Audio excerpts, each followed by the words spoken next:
Kumaha lamun aya hadis sahih jeung hadis dhaif.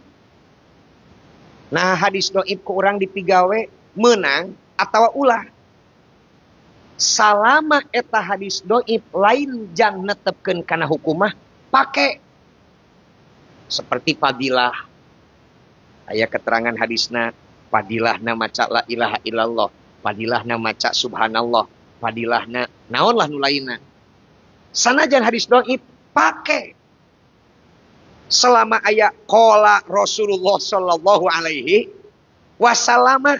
Nah geuningan Rasul nyarios kieu amma yakika qala Rasulullah sallallahu.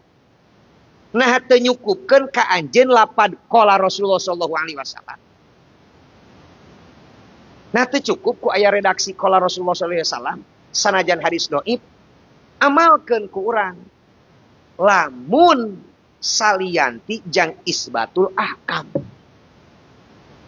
Kecuali jang netepkeun naon? Hukum. Lamun jang netepkeun hukum mah neme angge hadis sahih. Lamun aya hadis sahih ya, mun aya bandingan antara hadis sahih jeung hadis dhaif dina netepkeun hukum, nya jelas angge hadis anu sahih.